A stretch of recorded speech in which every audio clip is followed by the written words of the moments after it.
Welcome to this, the 20th annual Brattleboro Literary Festival in this afternoon session, Latinx Voices. My name is Robbie Gamble and I'm a festival volunteer. We are excited today to present two award-winning poets, Tomas Morin and Deborah Paredes. Just a couple of housekeeping items before we get started. You can submit questions to Tomas and Deborah via the Q&A button at the bottom of your screen during the course of their reading. If your question has already been submitted, you can click on the thumbs up icon that's in that box to upvote the question and bring it to the top of the pile. There will also be links to chat, which we will put up towards the end of this session, so that you can purchase author books and donate to the festival. And you can also see our sponsors. So I'd like to introduce our poets. Tomas Morin is the author of the poetry collection Machete and the forthcoming memoir, Let Me Count the Ways. His first collection of poetry, A Larger Country, was the winner of the American Poetry Review Honickman Prize and runner-up for the Penn Joyce Osterweil Award. Patient Zero, his second poetry collection, was described by Publishers Weekly in a starred review as striking and capturing everyday actions with startling musical wit. With Marie L'Espérance, he co-edited Coming Close, 40 Essays on Philip Levine, a book that explores the art and value of Philip Levine's 5 decades of teaching. In his work as a translator, Morin translated Pablo Neruda's visionary The Heights of Machu Picchu, as well as Luisa Pardo and Gabino Rodriguez's libretto, Pancho Villa from a Safe Distance, a magisterial opera composed by Graham Reynolds. He lives in Texas. Deborah Paredes is a poet, performance scholar, and cultural critic. She is the author of the critical study Selenidad, Selena, Latinos, and the Performance of Memory, and the poetry collections This Side of Skin and Year of the Dog, which was the recipient of the 2020 Writers League of Texas Book Award for Poetry. She is a co-founder of Canto Mundo, a national organization for Latinx poets, for which she's also served as a co-director from 2009 to 2019. She lives in New York City, where she is a professor of creative writing and ethnic studies at Columbia University. She is currently at work on a book about divas forthcoming from Norton.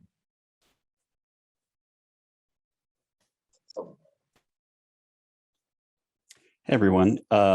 Thanks so much for coming out to listen to some poetry. I wish we were all in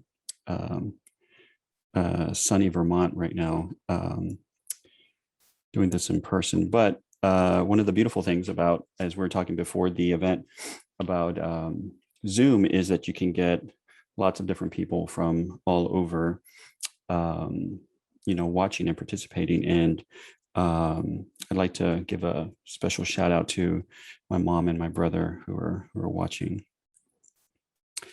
I'd like to start with a poem that is based on the Machete movie series. At the end of the second movie, there's a faux trailer, a sort of teaser for the direction that the series would take if and when they ever made a third movie. And the third movie was supposed to be in space, in outer space. It's supposed to be fun and kind of spoofing the James Bond movies that are in outer space. This was probably like 10, 12 years ago already. And every year, I usually spend a weekend where I go down an internet rabbit hole looking for whispers of when the movie is coming out, and I never find anything. So finally, I thought, you know what, I'm just going to try to write a scene from that movie, or from what I imagine, that movie and that universe would be. So I ended up with this poem called Sartana and Machete in Outer Space. And the poem is in the voice of Jessica Alba's character, Sartana Rivera, and it's dedicated to Jessica Alba and Danny Trejo. Sartana and Machete in Outer Space. There's been so much death, so much killing. From space, the wall along the Rio Grande isn't even a shadow of a shadow. The rockets of his jetpack are cold now. His mama named him Isador Cortés. Mexico renamed him Machete, aka Navajas, aka Cuchillo. Isadoros is Greek for gift from Isis, the goddess who took the shape of a scorpion and healed the sick and raised the dead. How can I explain the man behind the legend? Not everything people say is true. For one, he never joined ICE. He was no good at following orders anyway, and yet on Sunday mornings while I slept, he'd stalk the neighborhood for pan dulce and barbacoa for tacos. Not too oily, not too dry. To the ladies, my papi is puro catnip, a saber-toothed bone, a walking Juan the Conqueror route. Even the Selena statue whistled at him when we drove to Corpus so I could show him how to fish. When he was born, God said, "You will be a Mexican, not a Mexicant." He finishes rewiring the navigation system of a nuke he's sitting on and winks at me. Outer space is cold, colder even than the day he thought I was killed. We didn't know the villain of the month had messed around with clones. So while I was held captive on a space station, my poor Machete put my double in the ground, Agent Sartana Rivera, while 21 guns saluted her. What did my man find when he followed the bad guy into space? Hundreds of kidnapped immigrants forced to build a space station at gunpoint. 240,000 miles above the earth, it's the same old shit as down there. Can you believe Cortez means polite? I lost count of how many bad guys he's killed. He doesn't even know. When I asked him once, he said, "Machete don't count." And then laughed so hard, I thought the sombrero of the woman tattooed on his chest was going to fall off. Life hasn't been all bad. He did find me here in space. You could say our love is galactic now. He's only a cucuy to the pendejos who see gardeners, busboys, and maids when they look at us. What I see is not God's scorpion or a hurricane of blades, but the man I love riding a nuclear missile like a Harley into the mouth of a black hole. He's like a chromed out star that forgot how to fall. I know when my papi lights up the sky in a few minutes, people are going to talk and say all the babies born today were born under a bad sign. The blister on my heart and this machete in my hand say different. I forgot to ask you to just imagine that I had Jessica Alba length hair while I was reading that. So this next poem is titled Life Preserver, and it's actually a translation by the Spanish poet Javier Velaza. The original title of his poem is El Salvavidas. And I should note that, so what led me to this poem was the last two lines of the poem are, like if you were to Google a translation of the last two lines of the poem or the original in the Spanish, you would find those two lines everywhere. They're on memes, they're tweeted out, and they've just kind of become viral and taken a life of their own, except the lines are attributed to Pablo Neruda. And I ran across the lines and I thought, oh, these are just fabulous. Like I have to know what Neruda poem these are from. And I hunted up and down everywhere trying to find the Neruda poem, but I could never find it anywhere. Even UNESCO tweeted the two lines out on Neruda's birthday one year, wishing him a happy birthday. And then in this like dark, dusty corner of the internet, I found a blog, an old blog whose purpose is to document misattributed lines of poetry. And that's where I found Javier Velaza's poem, the original in Spanish. Someone who had taken a class with him, because he's a professor in Spain at some point, had shared the poem. And I was like, whoa, like I read the whole poem and it was fantastic. And I just had to translate it. So I contacted him, and he was very kind and generous and asked and gave me permission to translate it and put it in my book. So this is my translation of that poem, Life Preserver. It's not pointless to love, finally. Just like training snakes, it calls for a refined technique and losing our shame of performing in front of the world in loincloths and nerves of steel. But loving is a job with benefits too.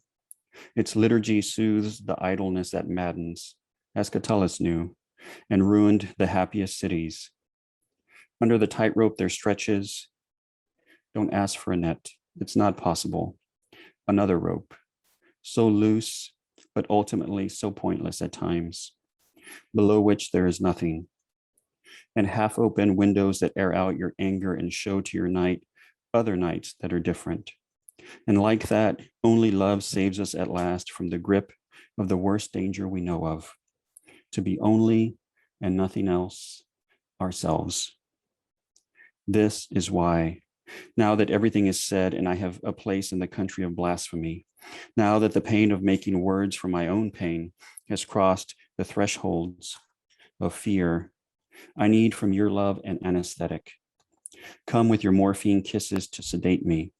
Come encircle my waist with your arms, making a life preserver, to keep the lethal weight of sadness from drowning me. Come dress me in the clothes of hope. I almost had forgotten a word like that. Even if they fit me big as on a child, wearing his father's biggest shirt. Come supervise my oblivion in the gift of unconsciousness. Come protect me, my worst enemy and most tenacious. Come make me a haven, even if it's a lie, because everything is a lie, and yours is merciful. Come cover my eyes and say, it passed, it passed, it passed. Even if nothing passed, because nothing passes. It passed, it passed, it passed, it passed. And if nothing will free us from death, at least love will save us from life.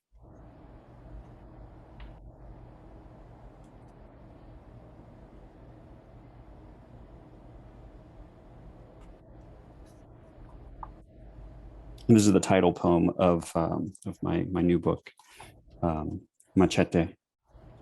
When they stare, I know it is my skin they fear.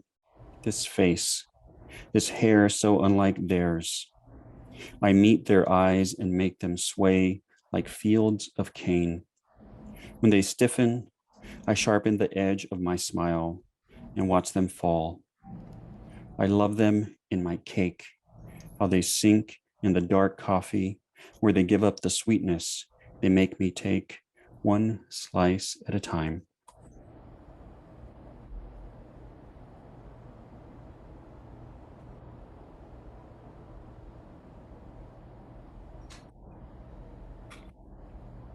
Heretic that I am. 3 days now, the mold has advanced across the face of the peach. I caught with one hand, like Willie Mays, saving it from the sidewalk and its army of black shoes.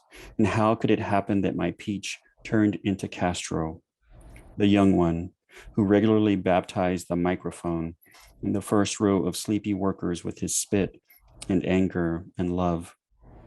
What is love if not a commitment to fatigues?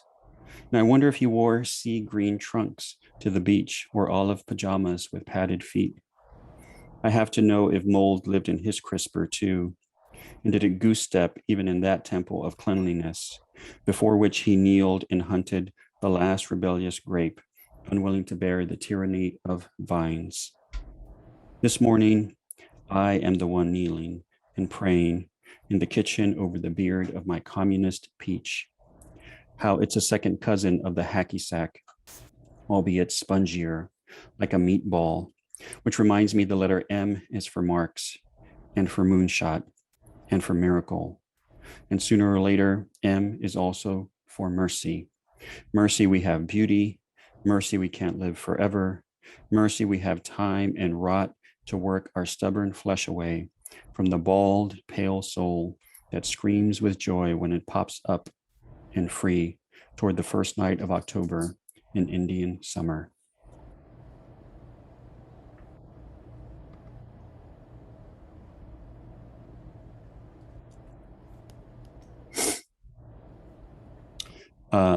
This last poem contains a reference to a movie that my family and I love and have watched many times. Classic Talladega Nights, which I hope will be added to the Criterion collection soon. Machetes.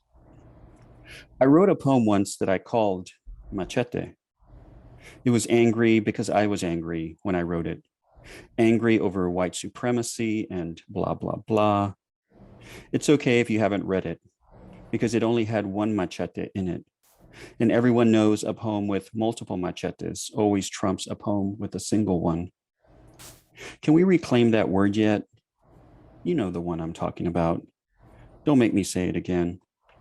So if you are one of the few billion people who hasn't read my machete poem, the recap goes like this. A single machete, gold and shiny, descended from the Aztec heaven of jaguars and naked women on flea market paintings.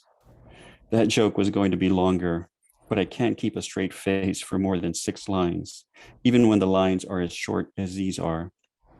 The truth is that poem was about weaponizing my smile by giving it a sharp blade to slice all the white supremacists inside that poem, the ones who I made dance like fields of cane. Notice how I implied just then, my poem did this and my poem did that, instead of saying, I was responsible for those choices that felt right and still do. That poem does contain one lie that I feel bad about, which is silly because what poem doesn't contain a lie or two? Even so, this one bothers me, so here's my confession. At the end of that poem, I said that I drink coffee. I don't, never have. Why don't you drink coffee? People always ask. I don't like the taste, is what I say. And that, well, that's a truth you can carve on my headstone without disturbing my sleep. What has kept me up for months now is the feeling that I forgot to put something in that single machete poem. I've sat cold in my burrow, washing my whiskers, tuning my ears to the gentle footfalls of that feeling that has been stalking me for days and days. I didn't know what it was until I heard Chen Chen read in snowy Vermont. His dark jacket and pants were pinstriped like a cage for the soft leopard shirt he wore. I don't think I had seen him since we had been teammates for the Poetry World Series with Erica M.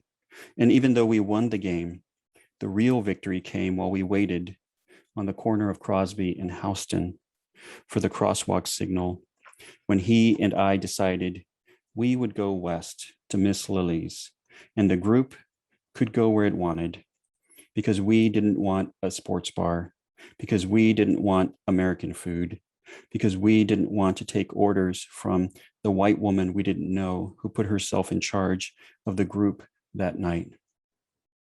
Now, I'm not saying she was a white supremacist, but she was wielding something heavy and blunt and invisible. And really, shame on her for forgetting that just 10 minutes before, our team had bested that all-star lineup of Melissa S. and Adrian M. and Erica S. after 9 close innings. Couldn't she see we all had crowns? Chen, do you remember how everyone smiled and said they'd join us when we said we were going our own way? Maybe they tapped into their inner cats in that moment and could smell the jerk chicken and the fried plantains already sizzling a short half-mile away. Do you remember the size of my eyes when I whispered that we had passed Cuba Gooding Jr. on our way to the booth? I know. Show me the money is the quote from Jerry Maguire everyone remembers. But for me, it's always been the thing Cuba's character says about Juan, how it means love, respect, community, and dollars, the entire package. And I know if we talk about Juan in the poetry world, then the dollars part becomes a punchline, which is okay, because laughter is what I forgot to put in that poem with a single machete. You reminded me anger can also be funny when I heard you read that poem about cats, or was it the one about dogs? And this was a truth I had always known, or at least something I had known for a very long time, but had forgotten. The day I sat down to write my smile into a machete I could use against my enemies. But you and your poems broke the stillness of that cold night in a chapel I'm not sure was ever meant for laughter. And so I stepped out of my burrow, smiling, just as I did this morning when I woke from a dream in which I was a house cat.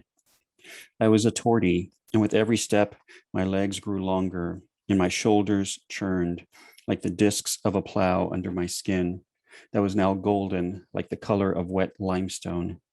I stretched taller and longer until my teeth and legs and claws, even my tail that was now as long as my body, all felt lethal like machetes. I'd forgive anyone who seeing me like this said I was a beautiful death machine, like Kerrin the Cougar in Talladega Nights, a role that was played by two mountain lions named Dylan and KC, who like to roll around in the grass between takes. I like to think I'm a beautiful life machine, but I know that will be a hard sell for some readers because this is now a poem filled with many machetes. And how can a reader ever tell when I'm being angry funny or funny angry if they won't cast off their clothes and embrace that wild inner something that roams inside all of us and join me over a pile of spare ribs, our lips smacking, stripes of sauce on our cheeks, not unlike how it was in the beginning for our species, before we had words for what a life was, or someone to say, we must change it. Thank you.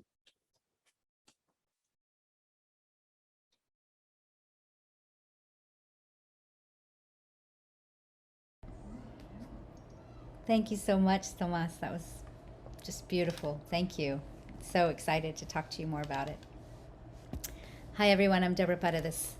And today I'll be reading mostly poems from my book that came out last year, Year of the Dog. And many of the poems in the book, if not most, really deal a lot with kind of women bearing witness to war, and in particular explores the year of the dog, the year of the metal dog, 1970, which was the year I was born, the year my father was preparing, like many Mexican immigrants, to be deployed to Vietnam, and a year, I think, of tremendous social upheaval. And so the poems kind of move through a number of moments of women in relation to wartime. And the title also hopes to evoke the story of Hecuba, who was the Queen of Troy and who, upon the, sort of recognizing the aftermath of the horrors of the Trojan War, grieved and sort of committed herself so fully to mourning that as she was being taken by the Greeks to be, enslaved by the Greeks, she howled and howled until she was transformed into a dog, and she leapt from the ship and spent the rest of her days in an island out at sea, mourning away. And so she appears quite a bit, and the kind of ideas of her, I think, in her commitment to that grief and what transformations that might bring about, I think really preoccupied me quite a bit. So here we go. This first poem actually is the first poem in the book, and it's actually references another mythic person, Lot's wife, and really is led by a question I had, which was, what if Lot's wife is turned around not because of her avarice or her unwillingness to let go of the material, the material objects she's given up in the city. What if she's turning around to bear witness to the burning city? Wife's Disaster Manual. When the forsaken city starts to burn, after the men and children have fled, stand still, silent as prey, and slowly turn back. Behold the curse. Stay and mourn the collapsing doorways, the unbroken bread in the forsaken city starting to burn. Don't flinch. Don't join in. Resist the righteous scurry and instead stand still, silent as prey. Slowly turn your thoughts away from escape. The iron gates unlatched, the responsibility shed. When the forsaken city starts to burn, surrender to your calling. Show concern for those who remain. Come to a dead standstill. Silent as prey, slowly turn into something essential. Learn the names of the fallen. Refuse to run ahead when the forsaken city starts to burn. Stand still and silent. Pray. Return. That poem was a villanelle because I wanted to use the villanelle form that really exploits a lot of repetition, and I was very interested in, thinking about a form that would really express the kind of insistent instructional kind of commands that she's giving. And so I do a lot with playing around with form in the book. And one form that I kind of tried to play with or create was poems that were made up of idioms. I wanted to take kind of our most mundane language and really try to make it as strange as possible, or try to excavate the violence that's even in our most everyday language. And so this is one of those idiom poems. It's called A Show of Hands. My father taught me never to show my hand. Always play the hand you're dealt. Don't bite the hand that feeds. You gotta hand it to him. He lived his life hand to mouth.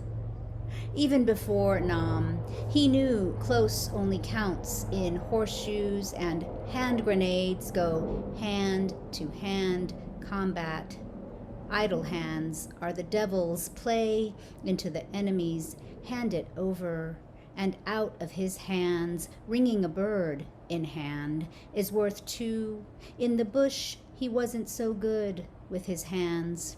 Took his life into his own blood on his hands, on the one hand, and on the other.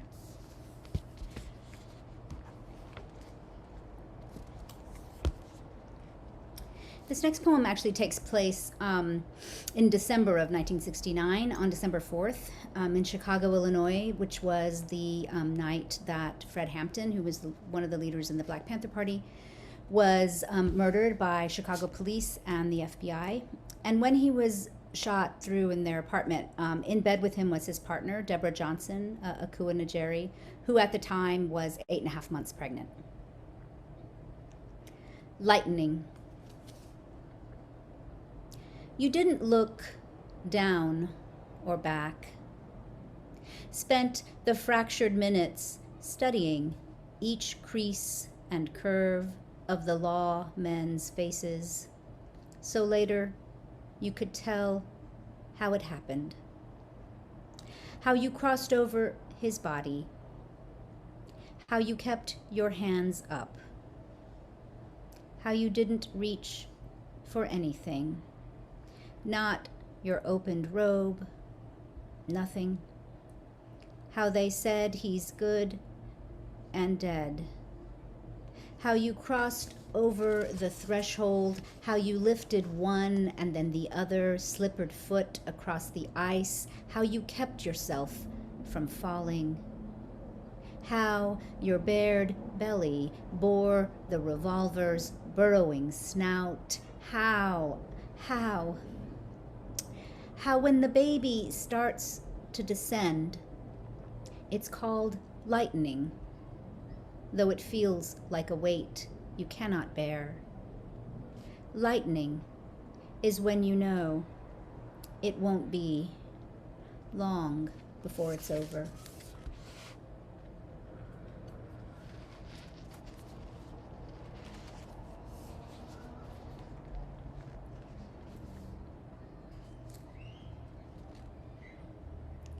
Self-portrait with weeping women. I know why I fell hard for Hecuba. Shins skinned and lips split to blooming lupin on her throat's rough coat. Hurl down the whole length of disaster. I'm sure I'd grown to know by then to slacken as a sail against the current and squall of a woman's woe. What could I do? but chorus my ruddered howl to hers. When you're a brown girl raised up near the river, there's always a woman, bereft and bank-wrecked, bloodied and bleeding her insistent lament. Ay, Llorona. Every crossing is a tomb and a tune, a wolf wail, and the moon that turns me to scratch at the tracks of every mud-dirged girl.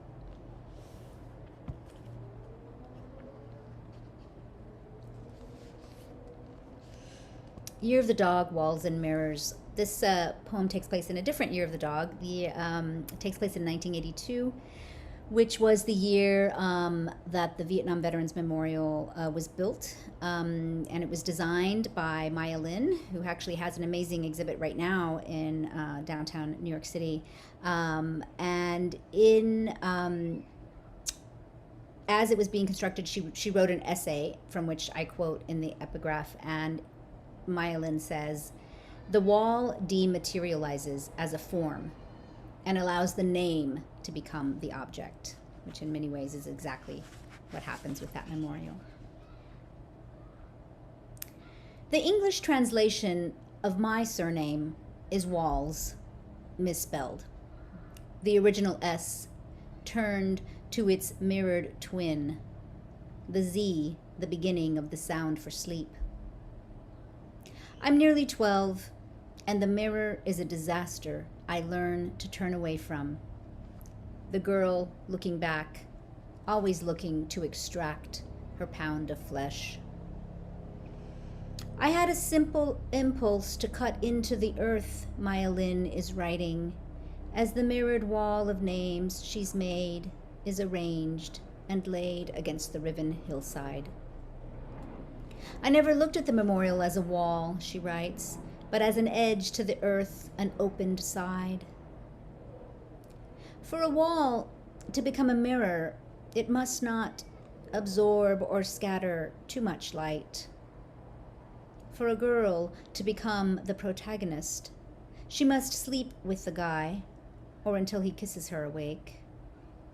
Sometimes we know she's the fairest one of all because of the mirror on the wall. Sometimes she must scale the city's walls to bury the guy. Antigone cuts into the earth to give him his proper memorial. She ends up the heroine and buried alive, an in-between thing, like someone who's 11 or nearly 12. When I look at the number 11, I see two walls, my name and its mirrored twin. Sometimes 11 resembles the mirrored L's at the end of wall or the beginning of llanto, the Spanish word for weeping.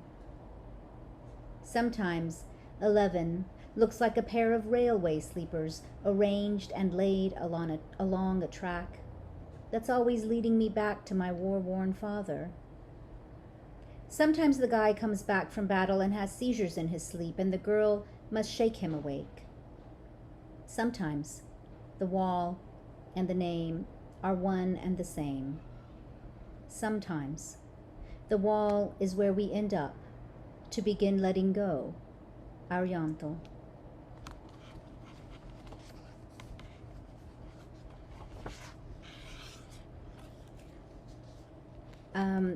I wrote this book in most of it in 2018, or a good chunk of it in 2018, which at that time was the year of, even by May, which is when I was finishing the book, of the highest number of school shootings in the United States. And so it felt like a kind of, the legacies of so many disasters were so much a part of the book and its particular arc. And then the book came out in April of 2020, which here in New York City was really sort of some of the darkest times. And so I had no idea that this last poem in the book, I think, would resonate, at least for me, in ways that I didn't anticipate. And so this poem is called Self-Portrait in the Time of Disaster. All morning, my daughter pleading, outside, outside. By noon, I kneel to button her coat, tie the scarf to keep her hood in place. This is her first snow, so she strains against the ritual, spooked silent, then whining, restless under each buffeting layer, uncertain how to settle into this leashing. I manage at last to tunnel her hands into mittens, and she barks, and she won't stop barking. Her hands suddenly pause. She's reduced to another state, barking all day in these restraints. For days after, she howls into her hands, the only way she knows now to tell me how she wants out.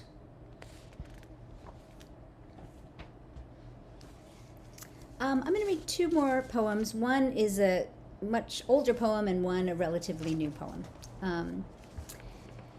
This poem's called The Gulf, 1987. Took place, I grew up in San Antonio, Texas. My family is all still there. And this is a poem about a woman very dear to me, my Thea Lucia, who would take us sometimes to the Gulf. The day upturned, flooded with sunlight, not a single cloud. I squint into the glare, cautious even then of bright emptiness. We sit under shade, Thea Lucia showing me how white folks dine, the high life. I'm about to try my first oyster. Thea spending her winnings from the slots on a whole dozen. The glistening valves wet and private as a cheek's other side, broken open before us. Don't be shy, she says. Take it all in at once. Flesh and sea grit, sweet meat and brine, a taste I must acquire. In every split shell, the coast's silhouette, bodies floating in what was once their home. I'll end with this poem, even though it is a downer to end on, but called Perseverance, which is, of course, a reference both to the Mars rover that landed in February of this past year, February 18th, 2021. At the same time, as I know Tomas is aware, that my family and so many others were in Texas without power during, as a result of not just a natural disaster, let's just say. Perseverance, February 18th, 2021. We've landed on the planet named after the god of war, and the power's out all over Texas, my mother buried under her grandmother's quilt, while they're looking for signs of life on the surface of the long, dried lake bed, my cousins huddling around the clay pot heaters they've rigged from overturned geraniums, and the candles they keep lit for the dead, the heat shield reaching extreme temperatures in the final moments of descent, ice-sleeved branches cleaving from their trunks, and downing communication lines and lines and lines down the block for what's left of clean water in the ancient river delta, the rover arriving to drill down as scientists cheer in control towers, oil men feast and fatten their pockets, craters across the desolate expanse, early transmission from the hazard avoidance camera can't help but capture its own shadow darkening the foreground. Thank you.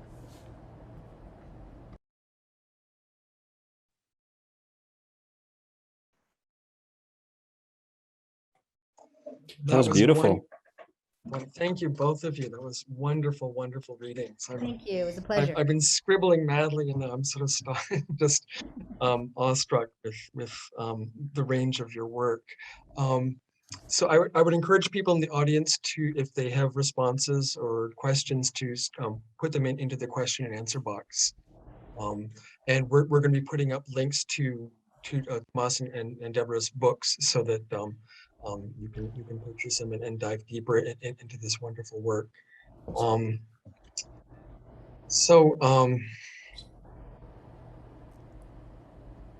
Where to begin? I'm the title of this session is Latinx Voices, and so I've been sort of scribbling just what comes to mind. I was, Tomas, I'm really struck by how the notion that anger can also be funny, and that you do such a tremendous, you have such a tremendous ability to straddle both, rage and finding, like, laugh out loud funny circumstances in really desperate situations. And Deborah, I'm really struck by the balance that you have between sort of witness and grief, like your own on one hand, but also, I love the idea of Lot's wife as witness as opposed to, sort of passive victim or a victim of her own avarice. And it seems like these are all themes that run through Voices.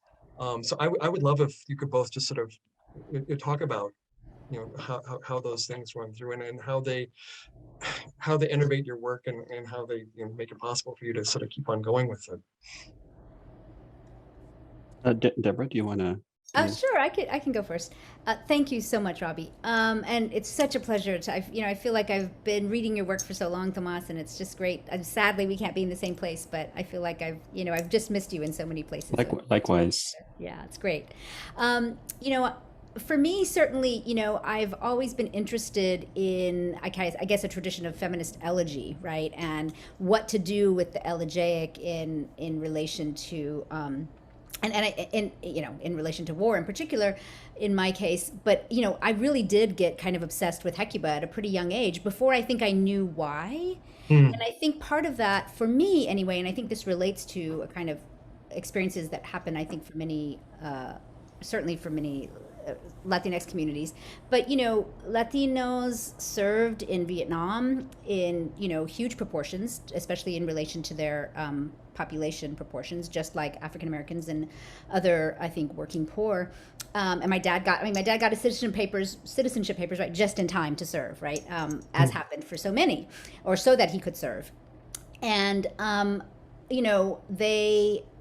but what was so interesting is it's hard to document how many actually served because Latinos at the time were classified as racially white. So to get the numbers, you have to go through and look at like Spanish, which is what researchers did, to go through and look for Spanish surnames. Latinos also served mostly in kind of high fatality, regiments like, the Marines or infantry and things like that.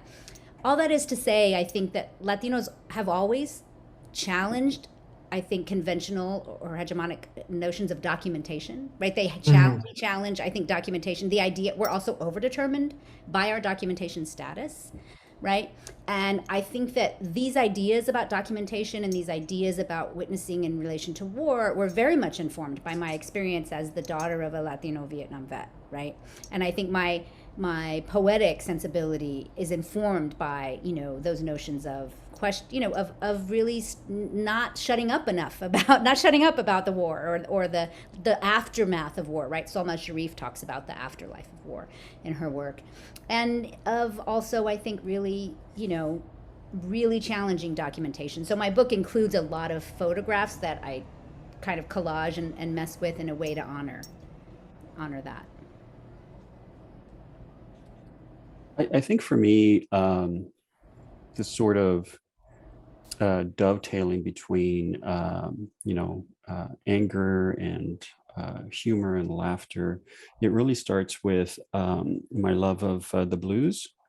I mean, it's the blues are a genre that make me happy, and I think someone who's not familiar with it, if they were to hear someone say that, they'd be like, well, that sounds counterintuitive. Like, how does that work? But, what I love about Son House and, Willie Brown and Charlie Patton and Robert Johnson, of course, and is that, their music, the ways in which that music engages sorrow and hard times. It's not by avoiding it or replacing it with something else, but about going deep into it, so deep that you come out on the other end, you know. And when you do come out on the other end, I feel like one of the things that doesn't get talked about enough in examinations of blues lyrics is that you end up in a place that is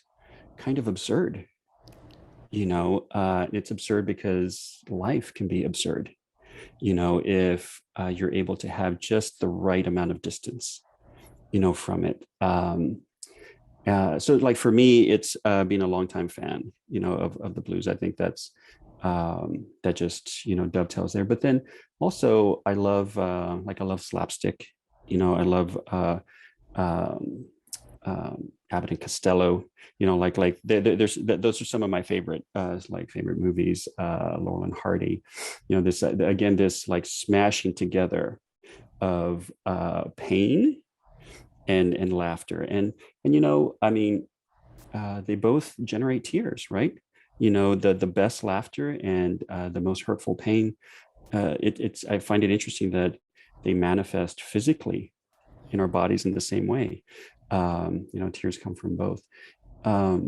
Yeah, so it's taken me a while though to have that, to make room for that in my work. After, I think it was after my second book, I don't know what poem I was writing, and I was about to write a funny moment in it, and I thought, well, can I do that?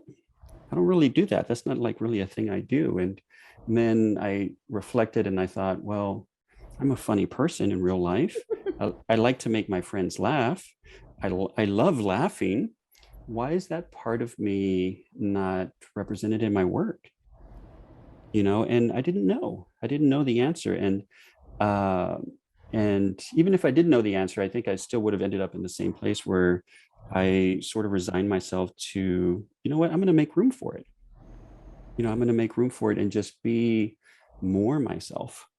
And I mean, it's taken me about 20 years. You know, it sounds like such a long time when I think about when I first started writing.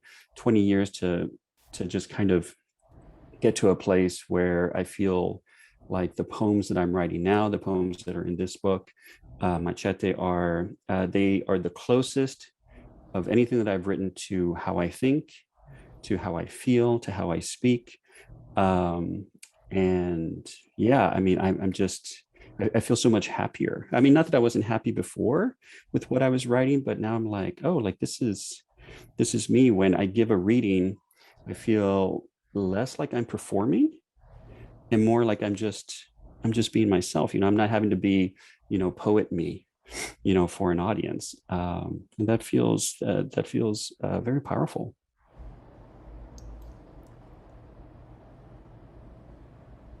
The Machete in space. I mean, it's amazing how you're able. I mean, it's such a great mashup of like, you know, some really serious business, and it's Yeah. also, I mean, and it's hilarious. And but you know, the same old shit is space as down there. I mean, it's like it's, you know, you reference the wall on the Rio Grande. I mean, it's all there, but it's Yeah. also, you know, Jessica Alba going nuts. Yeah. You know, that poem was such a surprise to me. It wasn't until I was, gosh, I don't know, maybe 6 or 7 lines in, when I wrote a line that a like third person omniscient character wouldn't have said, but that her character would have said. And I was like, oh, this is her. This is her character that's speaking in this. I was like, whoa, that's a surprise. I didn't expect that. So I was like, okay, so I guess I'm doing that now, you know. And then I was, at that point, I felt like it was, you know, it's that marvelous moment when the poem takes on a life of its own. And you're like, okay, now I'm just going to follow you and see, you know, see where you go. I'm still holding out hope that somehow or another the poem can get to her in real life, can get to Jessica Alba in real life, and maybe she'll read it, her or Danny Trejo. That would be great. Yeah. That's wonderful. I'm not seeing anything in the question box. So please, folks, if you have things that you'd like to say to our poets, go ahead. But I was also struck by how and you both sort of talked about weaponizing things in your work. And Tomas, I mean, it's your smile. And Deborah, I was really struck by the poem where you took idiom and really weaponized them quite deftly. I was like, I mean, it was like, oh, that's a really different take on all these things. And oh, there's all these things that we do with our hands. And then, but to insert that into war, I thought that was really quite brilliant, but also, very, very, very subtly done, and I'll be thinking about that for a long time. But I just, I guess the question is sort of weaponizing words and weaponizing imagery to how much,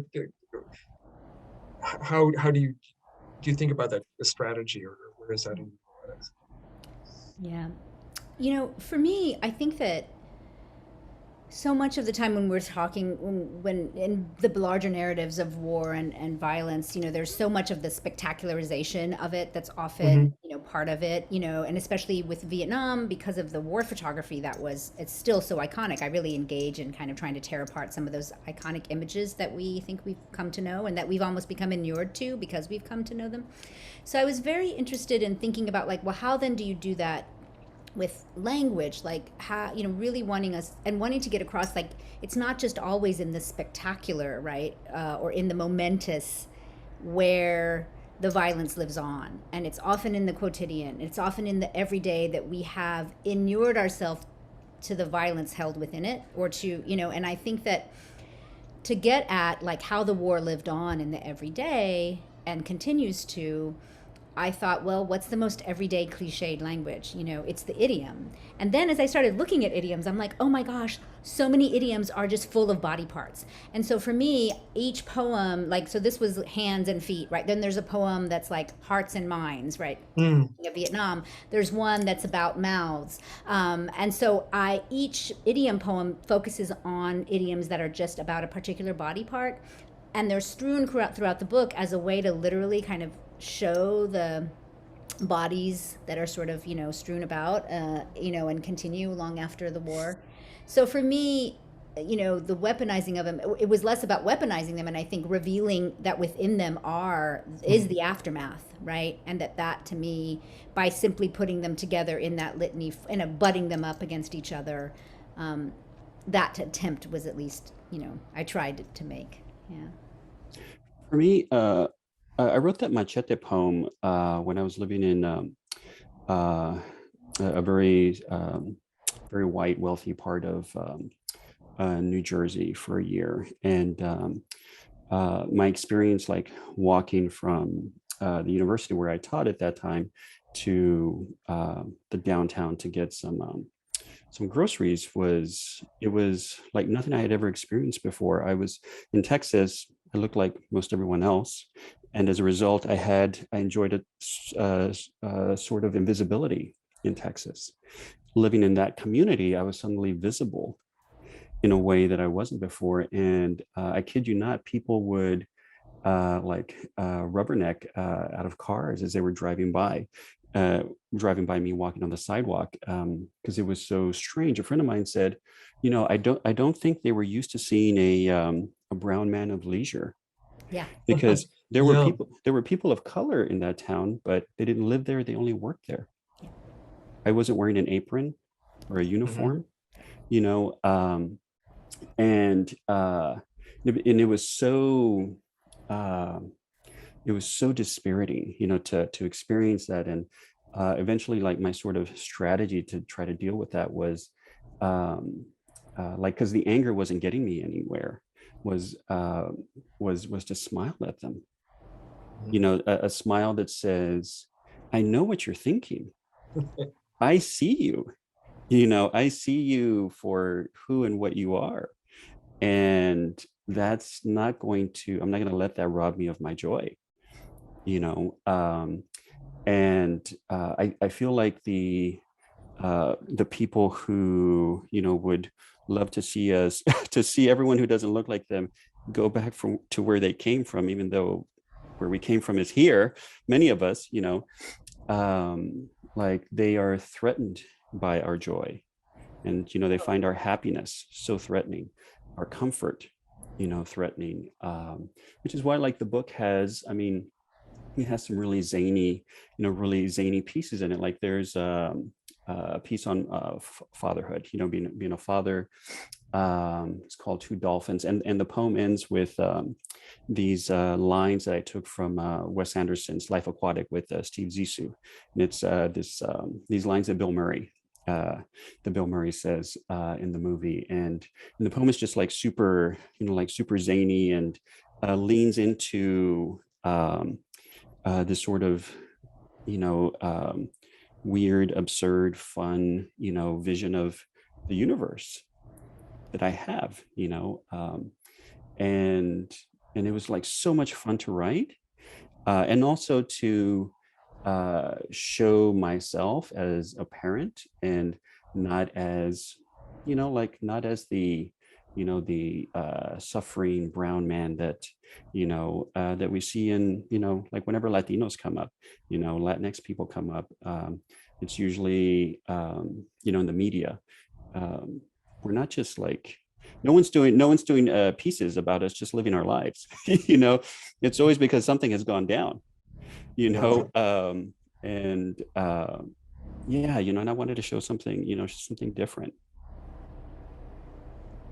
Well, I'm so glad that you read the Machete's poem, the plural one, Yeah. with the Talladega Night references, because I thought there's something I mean, it's a wonderfully discursive poem. It goes lots of places, but I particularly love the conversation that you're having with Chen in the restaurant, with the ribs striping down your neck, and there's something about the way that you're able to sort of kind of show, give white folks sort of the opportunity to just sort of witness, a BIPOC conversation that where you've consciously chosen to like step apart from the mainstream and go and do what you want, where you want, and in the way that you want, and also have that conversation in earnest without it sort of being sort of on show. There was something really lovely about that, sort of being able to speak honestly to both audiences. And I imagine that must be, for both of you, it's sort of an ongoing thing, speaking to your community, and also speaking to the dominant culture that doesn't accept your community in full. Yeah, I love, Tomas, how you continually, because of the meta-ness of the poem, right? It is serving to continually upend the expectation, right? And the reader's comfort in thinking like, oh, I know where this is going, or oh, now I'm inside it. And it's like, no. And so I really appreciated that. Like, it was so deft in the way that it modulates that set of expectations and then upends it. I think that I can't wait to, teach it for that. Thank you. I was wondering, Deborah, if I could ask you a question. In your book, you have this beautiful poem, right? This self-portrait poem, and I've been dying to ask you. Self-portrait in one act. I've been dying to ask you. Have you ever read that one before? Like, You and know what? how would you read it? I have not read it, partly because, of course, it's been Zoom time, right? Right. But if I were to read it, because I have such a big theater background, I would like pull people in to play the parts. Yeah, I would actually pull people from the audience, but usually I don't want to like read for too long, and that one would take up so much time. Right. But it was sort of like when you discovered that the Jessica Alba's, it was like, oh, this is her voice, the character's voice, but you had to write toward that. That poem, I couldn't, it sort of wasn't working, and it wasn't working, and it wasn't working until then suddenly there was that moment when I was like, oh, because it's a play, which I never write. I'm really bad. I wrote one play in college and it was so bad. I just never went back to it. But like, I'm like, nonfiction poetry, I can do that. But it was interesting that it wasn't trying to work in another genre. And then once I sort of understood that it was this kind of cacophony of voices and that I needed stage directions to also put that in, then it became clear. So maybe one day we'll have a read. I would love to see it. Yeah. I would love that. I'll read it together. Yeah. It looks like we're coming to the end of our time, although I'm sure we could just sit back and let you guys kind of converse for much longer. I know, I would love to. Again, I'd love to encourage people, look in the chat, buy books, go to the links, buy these people's books because they're wonderful. And Have a great rest of festival. Thank you, Tomas. Thank you, Deborah. It's been a Thank wonderful. you.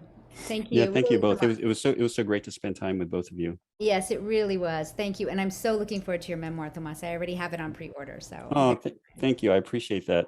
really am. Yeah. Thank you, Robbie. Thank you both. It's been Right. lovely. Bye-bye. Bye, everyone. Bye.